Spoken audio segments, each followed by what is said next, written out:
So I hope आपने जो आपका कल एग्जामिनेशन है उसकी अच्छे से तैयारी कर ली होगी। तो हम बात करेंगे कुछ ऐसे पॉइंट्स के बारे में जो कि आप अगर ऐड ऑन करते हो तो आपका जो स्कोर है वो आप और एनहेंस कर सकते हो। साथ साथ जो आप प्रेजेंटेशन मींस किस तरीके से एग्जाम दोगे उसको भी आप मतलब कि दिमाग में रख सकते हो कि कैसे कैसे मेरे को आंसर लिखना है और किस तरीके कौन से वो पॉइंट्स है जो एग्जाम देते वक्त मेरे को ध्यान रखने हैं। देखो डायरेक्ट बात करते हैं। देखो सबसे पहले पॉइंट आता है mock test and sample paper test. देखो अभी तक अगर आपने सिर्फ तैयारी की है, क्वेश्चन आंसर सोल्व किए हैं, अगर अभी तक कोई सैंपल पेपर सोल्व नहीं किया है तो सबसे पहले आप एक सैंपल पेपर जरूर सोल्व कर ले। मींस एग्जाम देने से पहले आप एक घर पर बैठकर एक सैंपल पेपर या मॉक टेस्ट या प्रैक्टिस टेस्ट कुछ भी एक सैंपल पेपर जरूर सोल्व करके जाए। उससे आपको आइडिया हो जाएगा कि आपको किन क्वेश्चन में ज्यादा प्रॉब्लम है, कैसा आपका पेपर आ रहा है, मतलब कि आपको पता चल जाएगा। वही कि आप लड़ाई करने से पहले, आप मेन वॉर जोन में जाने से पहले एक बार घर देख ले कि कहां पर किस तरीके से कौन सा लड़ना है। आपकी एक बार अच्छे से प्रैक्टिस हो जाएगी। तो एक बार एक सैंपल पेपर तो आपको मस्ट करना ही है। बाकी हो सके तो यहां पर 2 सैंपल पेपर कर लेना। कैसे? पहला वाला तो आप कर लेना बिना टाइम लिमिट के। मींस उसमें टाइम लिमिट कुछ मत रखना, बस शुरू से लेके आखिरी तक आपको हर एक अपना बेस्ट देना है। फिर बाद में देखना मेरे को एक्चुअली में कितना टाइम लगा। और जो दूसरा वाला सैंपल पेपर दोगे उसको टाइम लिमिट में देना। फिर आपको डिफरेंस पता चल जाएगा कि अगर मैं अपना बेस्ट दे रहा हूं तो मेरे को क्या लग रहा है टाइम, और अगर टाइम लिमिट के अंदर कर रहा हूं तो मैं कहां पर गलतियां कर रहा हूं। तो ध्यान रखना सैंपल पेपर मस्ट है, ये जरूर करके जाना। सेकंड पॉइंट आता है सीरियल नंबर। देखो जो आपका एग्जामिनेशन है, वैसे तो देखो जो आपको चीज आती है पहले वो करनी चाहिए, लेकिन ध्यान रखना क्वेश्चन आपके ज्यादा नहीं है, मुश्किल से 11 बार आपके क्वेश्चन आने। तो जो आप क्वेश्चन करो वो सीरियल वाइज ही करना। और जो क्वेश्चन के सब पार्ट्स हैं, मतलब मान लो 10th क्वेश्चन है उसका ए पार्ट है, बी पार्ट है, तो उनको भी क्या है लाइन वाइज ही करना। वैसे कर सकते हैं आगे पीछे करने में, लेकिन वो टीचर को थोड़ा फिर और सा लगता है। आप हो सके तो लाइन वाइज में ही करना। मान लो फर्स्ट क्वेश्चन आपने किया, सेकंड आपसे नहीं आता, थर्ड आपसे आता है, तो आप सेकंड के लिए कुछ जगह छोड़ दो। मान लो आपको लगता है 2 लाइन में आ जाएगा तो आप 4 लाइन छोड़ दो, उससे कोई फर्क नहीं पड़ेगा, ज्यादा स्पेस हो जाएगा तो आप वहां पर स्पेस छोड़ सकते हो। नेक्स्ट क्वेश्चन तब कर लो। मतलब कि जो क्वेश्चन करना अटेम्प्ट करोगे आप कल के एग्जामिनेशन में उनको सीरियल वाइज ही करना। थर्ड पॉइंट आता है lines, last line and main word. देखो लाइन में यहां पर क्या आता है, जैसे काफी भी स्टूडेंट्स क्या करते हैं, आंसर लिखते हैं, आंसर के बाद एक मतलब कि लंबी सी लाइन या फिर 2 लाइन या फिर पैरेलल 2 लाइन लगा देते हैं, मतलब आंसर खत्म करने कुछ इस तरीके से।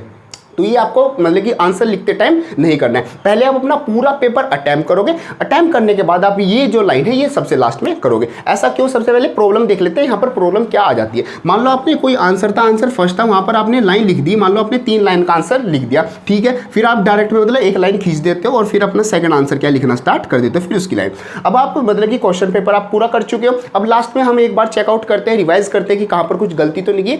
अब आपको पता चला कि यार इसमें मैं एक और पॉइंट ऐड कर सकता था। अब देखो यहाँ पर एक लाइन तो वैसे आप छोड़ के चलोगे, लेकिन जब यहाँ पर एक लाइन लिख दोगे तो ये वाली लाइन का थोड़ा गैप मतलब कि गड़बड़ा आ जाएगा, अच्छा नहीं लगेगा, और फिर रिप्रेजेंटेशन आपकी अच्छी नहीं होगी। तो ये जो लाइन डालोगे, ये जो फाइनल लाइन होगी, मतलब कि आंसर खत्म होने वाली लाइन, ये सबसे लास्ट में जब आपका पूरा पेपर हो जाएगा तभी डालोगे। और फिर भी आप क्या कम से कम बीच में 1-2 लाइन का गैप भी रखना, अचानक से कोई पॉइंट याद आ जाए तो वो मतलब वहां से आसानी से एडजस्ट हो सके। एक तो ये लास्ट लाइन का ध्यान रखना, साथ साथ जो आपके मेन वर्ड्स होंगे, जो आंसर में मेन वर्ड लिखोगे थ्योरीज में, उनको क्या करके चलना, अंडरलाइन करके चलना। पेंसिल से सिंपली अंडरलाइन कर लेना जो भी आपके मेन वर्ड, जैसे हाइड्रोजन बॉन्डिंग हो गया और आपका जो भी मतलब मेन वर्ड्स होते हैं जिन पे पूरा आंसर मतलब घूम रहा है, उनको क्या अंडरलाइन जरूर कर लेना। फिर पॉइंट आता है न्यूमेरिकल। देखो न्यूमेरिकल आप कैसे करोगे, वैसे तो देखो आपको अगर प्रैक्टिस आती है तो सिंपल आप न्यूमेरिकल को सोल्व कर लोगे, लेकिन एक करने का तरीका होता है। जैसे आप तो न्यूमेरिकल आता है तो ऐसे नहीं जल्दी में सीधा फॉर्मूला लिखा और भाई ये कैलकुलेशन यहाँ पर भाई 12 3 जा करना था, काटा पिट्टी कर दी ऐसे, और भाई मेरा आंसर आ गया ये लो और यूनिट,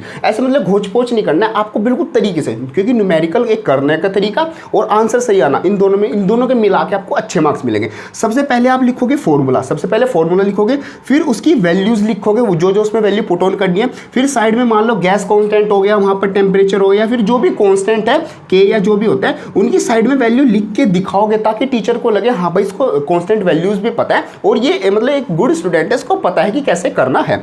फिर लास्ट में आप आंसर निकाल के उस पर बॉक्स लगाओगे, साथ में उसकी क्या यूनिट जरूर ध्यान रखना, यूनिट उसकी लिखोगे। कुछ इस तरीके से आप न्यूमेरिकल को करोगे। और जो उसका कैलकुलेशन पार्ट होगा, हो सके तो आप उसको जो शीट होती है, शीट के लास्ट पेज में करना, यहाँ पर साइड में भी बॉक्स बना के ना करना, क्योंकि टीचर को भी मतलब फिर नजर चली जाती है, थोड़ा अच्छा सा नहीं लगता। आप उसको लास्ट पेज पे ही कर लेना, इतना फर्क नहीं पड़ता, उसको लास्ट पेज पे कर लेना। ये पॉइंट हो गया हमारा न्यूमेरिकल से। लास्ट पॉइंट आता है direct point two point. Means देखो, अब पहले क्या होता था, आपने काफ़ी बार सुना होगा 10th के जब बोर्ड दिए थे कि जो बोर्ड में भर भर के लिख के आओ, मतलब को कुछ भी नहीं आता ना तो भी लिख दो। तो यहाँ पर ध्यान रखना है, इस बार आपको भर भर के नहीं लिखना है। क्यों? क्योंकि देखो एग्जामिनेशन है, पहले कितने मार्क्स के होते हैं, 80 मार्क्स के होते हैं, तो वहाँ पर तो लिखना पड़ता था। अब एग्जामिनेशन कितना है, कुल 35 मार्क्स का है, 11 बार आपके क्वेश्चन है, वहाँ पर आपको बात अपनी पॉइंट टू पॉइंट समझानी है। मतलब अगर आपसे कोई क्वेश्चन हाइड्रोजन बॉन्डिंग के बारे में पूछ रहा है, तो आप ये नहीं बताओगे कि ये ऐसे स्टार्ट हुई, इनके बीच में हो रही है, ये हो रहा है, वो रहा है। आप डायरेक्ट बताओगे कि हाइड्रोजन बॉन्डिंग ये होती है, एग्जांपल इसके ये हैं, इतने इसके टाइप्स होते हैं। तो ये आप अपना डायरेक्ट पॉइंट टू पॉइंट रखोगे, क्योंकि आपका 35 मार्क्स का और सिर्फ 2 घंटे एग्जामिनेशन है, तो बात को अपनी क्या पॉइंट टू पॉइंट रखोगे, और जो मेन वर्ड्स हैं उनको क्या अंडरलाइन कर लोगे। आप यहाँ पर स्टोरी नहीं बनाओगे कि ऐसे ऐसे फिर ऐसे ऐसे। फॉर एग्जाम्पल मान लो कोई एक मेरा एक कंपाउंड है, इसको बी में कन्वर्ट करने को वो कह रहा है, जैसे कन्वर्जन आते हैं, तो आप यहाँ पर ये नहीं करोगे कि we will add H2O and then heat, ऐसे कोई कहानी नहीं लिखोगे। सिंपल करोगे A प्लस का H2O heat is equal to B, मतलब कि इस तरीके से आप सिंपल करके दिखाओगे। और यहाँ पर लिख दोगे अगर ये न्यूक्लियोफाइल है तो मतलब कि साइन वाइन लगाना, ये मतलब कि क्या सिंबल्स और जो आपके डायग्राम्स होते हैं उनसे ज़्यादा शो करोगे। ये कहानी लिखने की बजाय ये सिंबल्स का डायरेक्ट यूज़ करोगे। तो ये कुछ पॉइंट्स है जो कि आपका जो एग्जामिनेशन का जो स्कोर है उसको एनहेंस कर सकते हैं, और जो आपकी रिप्रेजेंटेशन होगी उसको भी और ज़्यादा अच्छे कर सकते हैं। आई होप आपकी ये जो पॉइंट्स है ये भी अच्छे से समझ में आ गए होंगे, और इनको कल के एग्जामिनेशन में इंप्लीमेंट भी जरूर करना, और ध्यान रखना जो एक सैम्पल पेपर है वो जरूर करके जाना। So all the best for your examination. मिलते हैं अपने एग्जाम, आप अपना कल अच्छे से एग्जाम दे के आओ, उसके बाद हम अपना मिलते हैं, आप पूछते हैं आपकी किस टाइप का एग्जामिनेशन हुआ, और देखते हैं अपना एग्जामिनेशन कैसे आएगा। All the best.